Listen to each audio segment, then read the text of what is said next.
dur de trouver des morts quand même de qui je m'ennuie, mais il y en a plusieurs, et d'en choisir juste 10, mais le 10e, ce serait Jim Morrison, et c'était en 1995. Pauvre Jim, il avait une nature autodestructrice, puis l'alcool a eu raison de lui, puis son style de vie. La journée de ma fête, le 3 juillet 1971.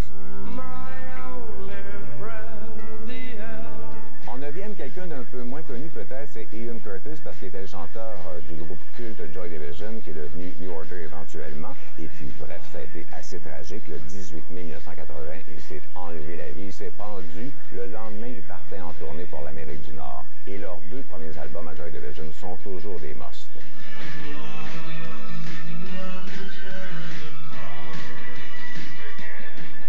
Une autre qui est partie très vite, jeune, c'est Amy Winehouse. Dommage, c'était toute une voix qui nous a quittés le 23 juillet 2011.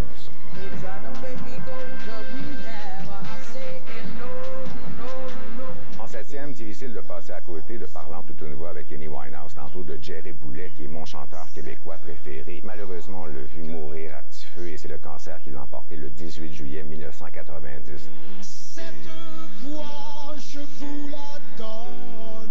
En 6e position, quelqu'un qui est disparu il y a plusieurs années, mais on s'en souvient encore très très bien, c'est Janis Joplin, parce qu'elle a une voix absolument intemporelle. Janis, ça m'attirait parce qu'elle avait du groove, c'était une femme aussi qui rockait avec son flash de Southern Comfort, donc elle faisait un peu plus rockeuse que la moyenne. Elle est décédée le 4 octobre 1970.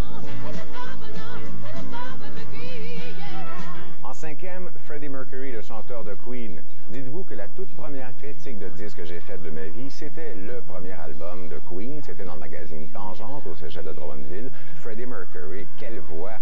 Je veux dire, une bête de scène hallucinante. Et il y a plusieurs personnes qui ont découvert le mot sida lors de sa disparition le 24 novembre 1991. Ah, s'il y a quelqu'un de qui on s'ennuie beaucoup en 4e, c'est Dédé Fortin. Et on a connu des moments dramatiques avec Dédé en apprenant son suicide. Quand même, c'était le leader des Colocs. Donc, c'est vraiment un groupe qui a dominé les années 90. Puis on va s'en souvenir encore longtemps des Colocs. Décédé le 8 mai 2000. Bye, Dédé. Je sais pas quel âge vous avez, mais en 3e position, j'ai mis Kurt Cobain. Et peut-être que c'est plus frais dans votre mémoire. Vous vous souvenez probablement où vous étiez lorsque vous avez appris la mort de Kurt Cobain. C'était vraiment un génie, hein? Mais souvent, avec les génies, on a vraiment des troubles de comportement. Puis lui, malheureusement, il s'est enlevé la vie avec une arme. Ça a été le 5 avril 1994. Le prochain répète numéro 1, mais c'est le numéro 2 et c'est Jimi Hendrix. C'est de la musique qui me donne encore des frissons. Il est décédé le 18 septembre 70, très bêtement. Et devinez pourquoi je me suis acheté une Fender Stratocaster comme lui? Je l'aime. J'ai pas le goût d'être triste, par exemple, en vous parlant de mon numéro 1, parce que c'est John Lennon. Je veux dire, il a passé sa vie à prêcher la paix et l'amour. Qu'est-ce qu'il a les couilles de faire ça aujourd'hui? Ça, c'est mon vieux ghetto blaster de cette époque-là que j'écoutais. On écoutait des ondes courtes, il n'y avait pas d'Internet dans ce temps-là, puis les radios du monde faisaient jouer